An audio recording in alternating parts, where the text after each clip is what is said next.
Assalamualaikum warahmatullahi wabarakatuh. Waalaikumsalam warahmatullahi wabarakatuh. Alhamdulillahirabbil alamin wassalatu wassalamu ala asyrafil anbiya'i wal mursalin wa ala alihi wa sahbihi ajmain. Subhanaka la ilma lana illa ma 'allamtana innaka antal alimul hakim. Rabbi shrah li sadri wa yassir li amri wahlul 'uqdatam min lisani yafqahu qawli. Allahumma faqihna fid din, Allahumma faqihna fid din, Allahumma faqihna fid din wa 'allimna ta'wil. Puji syukur kita panjatkan kehadirat Allah Subhanahu wa taala atas nikmat iman, Islam, sehat wal afiat, nikmat taufik dan hidayah. Salawat serta salam kita sampaikan kepada Rasulullah sallallahu alaihi wasallam, keluarga, sahabat serta para pengikut hingga akhir nanti. Pada kesempatan kali ini kultumnya bertema tentang tahun baru Hijriah, momentum yang tepat untuk kita merenungkan hal-hal yang harus kita prioritaskan, di mana Allah memberikan kita kesempatan sekali lagi untuk hidup di tahun yang baru 1445 Hijriah. Jadi mari kita mengambil momentum Hijriah ini untuk merenung apa yang harus kita prioritaskan. Tentunya sebagai muslim kita ingat terhadap ada kehidupan setelah kehidupan di dunia ini. Ada hidup yang kedua, yaitu di akhirat. Jadi mari kita coba mengintrospeksi mana-mana saja dalam hidup kita ini yang harus diprioritaskan. Ketika yang wajib itu adalah hal yang mutlak, tidak bisa ditawar, usul fikih menyebutkan al-muta'addi afdal min al-qasir. Muta'addi ini bisa ibadah fardu, antara fardu satu dengan yang lain, tetapi ada juga al-qasir yang bisa ibadah sunnah ya, yang terbatas kepada manfaatnya diri orang tersebut. Ibadah-ibadah yang melampaui manfaatnya ke orang lain itu disebut muta'addi. Sementara ibadah yang manfaatnya kepada diri sendiri disebut ibadah al-qasir. Ini dalam usul fikih dalam kitab Mabadi Awaliyah, menjadi landasan dalam kita memilih mana yang harus kita prioritaskan di antara sekian banyak pilihan ibadah. Jadi sudah tidak lagi berbicara antara ibadah dengan kemungkaran atau kemaksiatan, tidak, tetapi ini sudah yang baik dengan yang baik, memilih yang prioritas yang lebih baik lagi. Maka mari kita sama-sama di awal tahun Hijriah ini, jika anak-anak setiap tahun ada kenaikan kelas, apakah juga di tahun ini kita sudah naik kelas dibanding 1444 kemarin? Kalaupun ada rapotnya, jelas ada rapot dari Raqib dan Atid yang ada di kanan dan kiri kita. Ma yalfidhu min qawlin illa ladaihi raqibun atid. Jadi rapot itu real dalam kehidupan kita ketika sebuah keluarga alladzina amanu wa lam yalbisu imanahum bidzulmin ulaika lahumul amnu wa hum muhtadun.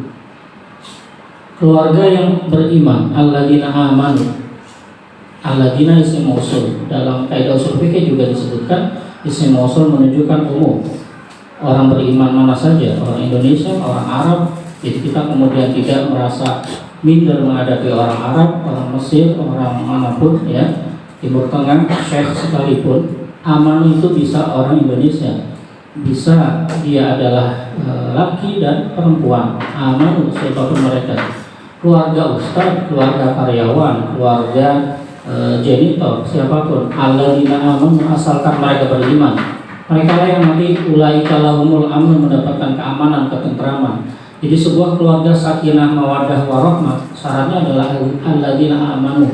Orang-orang ini adalah beriman, apapun pekerjaannya, suku bangsanya apapun, jenis kelaminnya apapun. Alladzina amanu, yang jelas dia adalah beriman, berakidah, bertauhid, berpegang teguh kepada keimanannya. Inilah yang nanti ulaika lahumul amnu wa hum muhtadun. Syarat yang keduanya adalah walam yalbisu imanahum bizulmin, tidak mencampurkan keimanan mereka dengan kezaliman, ai bisyirki, yaitu dengan kesyirikan, Dalam tafsir Munir disebutkan zulmin di situ adalah syirik. Sebagaimana wasiat Luqman juga demikian. Ya, la tusyrik billah inna syirka zulmun azim. Kata zulmun di situ adalah kemusyrikan yang tadi, ya. Jadi keluarga yang kemudian berpegang teguh kepada akidah, memiliki keyakinan ketergantungan kepada Allah, ya, tidak kemudian tergantung kepada dukun, ya, kehilangan mobil, kehilangan anak, itu seringkali orang tua kita, ya, nyarinya bukan ke kantor polisi tapi ke orang pintar, gitu ya, kehilangan mobil, kehilangan anak, gitu ya. Itu real di masyarakat, mereka mencampurkan, ya. Kalau amanu tadi syarat yang keduanya, mereka akan mendapatkan keamanan adalah walam yalbisu imanu bizulmin, tidak mencampurkan keimanan mereka dengan kezaliman, tidak percaya kepada raja, ya, pada wafak, ya, asi-asian, ya, taruh di dompet, gitu ya. Kemudian ada semar mesem, kenal nggak Bapak Ibu istilah-istilah itu? Raja, wafak, semar mesem, asi-asian, itu ditaruh di laci uang biasanya, gitu ya, ada di dompet. Kalau Bu Cucu mungkin tahu, ya, mana Bu Cucu? Oh, tahu.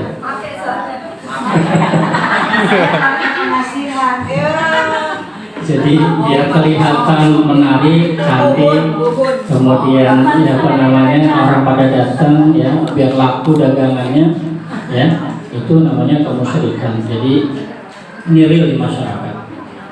Dan ada cerita juga, saya lewat di sebuah toko, sering tutup waktu saya masih di Cikarang, lewati toko soto di situ. Kata tukang soto, saya buka Pak tiap hari, gitu. Saya buka, tapi pas saya datang ke sini kemarin tutup terus, ya. Enggak Pak, tiap hari saya buka, gitu. Nah, itu ada sihir yang dilakukan oleh orang yang hasad dengki, ya. Jadi ini real di masyarakat, mereka ingin kaya, ingin kemudian mendapatkan rezeki, tapi dengan cara yang haram, kemusyrikan. Walam yalbisu imanahum bizulmin, ulaika lahumul amnu wa hum muhtadun, ya. Mandi kembang itu real, saya lihat yang gadis nggak nikah itu ada di sini, ya, di kampung saya. Jadi mandi kembang, dia usia sudah 30, ya. Menurut dukun, ya, harus pakai mandi kembang, ya. Kasihan kedinginan, ya, malam-malam misalnya. Jadi ini harus kita hindari, yakin kepada Allah, berpegang teguh kepada Allah, tidak ikut kepada kemusyrikan. Maka rapot tadi itu kita evaluasi dalam sebuah keluarga tadi, suami atau istri, tidak hanya setahun sekali kenaikan kelas tadi, melihat rapot tadi, kita evaluasi mungkin ayah nilainya berapa hari ini Bunda, gitu ya. Jadi rapot ayah berapa hari ini. Kalau kemudian ada skala 0 sampai 10, maka keimanan kita di tahun ini harus meningkat, gitu.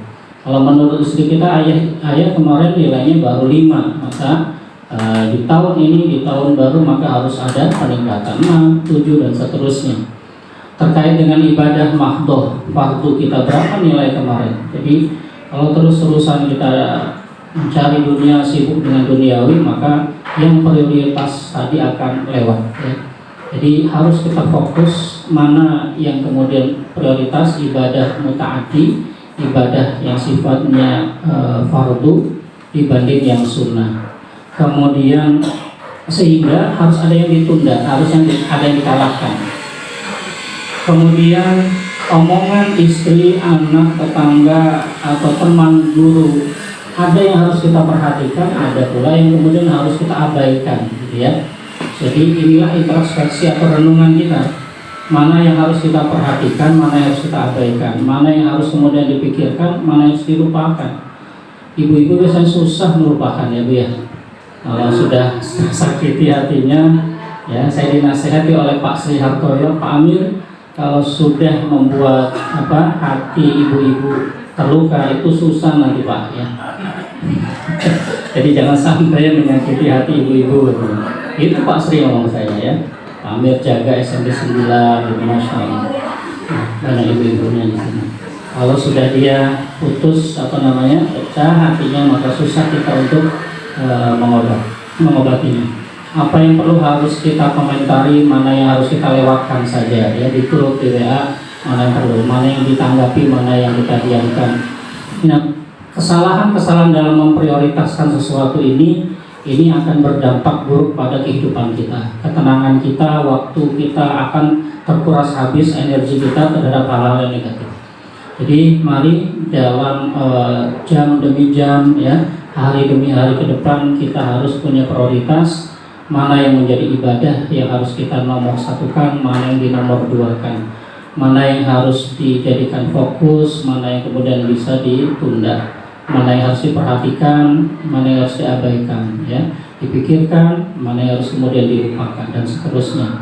Maka insya Allah semangat hijrah di tahun 1445 yang sesungguhnya bukanlah 1 Muharram atau kemarin Rabu atau malam Rabu, kalau ada kiai atau ustaz menyampaikan malam ini Rasulullah sedang bersama Abu Bakar di Gua Thur, itu tidak benar, karena hijrah sesungguhnya Rasulullah itu dimulai pada tanggal 27 Safar tahun 13 kenabian dalam kitab-kitab tarikh.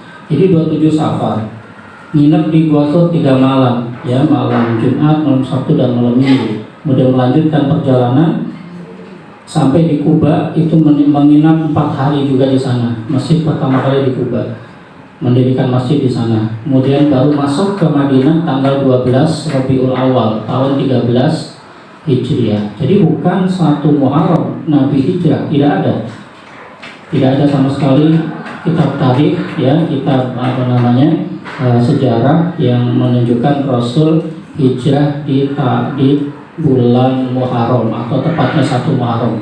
Itu penanggalan ijtihad Umar bin Khattab memilih Muharram sebagai awal penghitungan tahun saat Rasulullah hijrah. Jadi terjadi perdebatan saat itu ketika surat-surat Abu Musa al-Asy'ari sebagai gubernur, beliau membaca ini tahunnya tahun berapa. Saat itu tidak ada tahun hijriahnya. Ada yang mengusulkan udah kalau begitu tahun kelahiran Nabi itu jadikan 1 hijriah, 1 Qamariyah gitu ya. Sepakat? Tidak. Kemudian ada juga yang mengusulkan saat Nabi menerima wahyu, itulah jadikan tahun 1-nya, tahun 1 Islam. Pada nggak sepakat, sampai pada kesimpulan pada saat Rasul hijrah saja. Dan hijrah ini bukan sekedar pindah. Ternyata pilihan momentum hijrah itu adalah sebuah gerakan luar biasa. Rasulullah mulai dari dakwah di Mekah secara terzolimi, terusir dan seterusnya. Di Madinah Rasulullah membangun peradaban. Maka pemilihan 1 hijriahnya saat Nabi hijrah itulah kita di tahun 13 kenabian itu tepat, sampai kemudian para sahabat sepakat ya. Kalau Muharram, Safar, Rabiul Awal sudah ada sebelum Islam pun, nama-nama bulan ini sudah ada. Jadi cuma tahunnya belum ada. Yang ada kan tahun gajah ya dan seterusnya. Tapi maka Nabi tidak hijrah di bulan Muharram, Nabi hijrah di Rabiul Awal. Masuk Madinah tepat tanggal 12 Rabiul Awal. Maka mari kita manfaatkan momentum ini untuk mengevaluasi diri, kedekatan kita dengan Allah Subhanahu wa taala, ibadah-ibadah kita jangan hanya karena kerja di Al-Azhar, kemudian ibadah kita terlupakan terhadap keluarga, terhadap suami, terhadap anak-anak kita terlupakan. Barangkali itu yang bisa saya sharingkan pada kesempatan kali ini. Mudah-mudahan dengan hijrah secara tidak fisik, bukan fisik itu berarti pindah. Nah, Nabi tidak sekadar pindah dari Mekah ke Madinah, tetapi membawa misi ya, besar perubahan umat manusia dari Islam yang kemudian dikejar-kejar menjadi Islam yang kemudian membangun peradaban.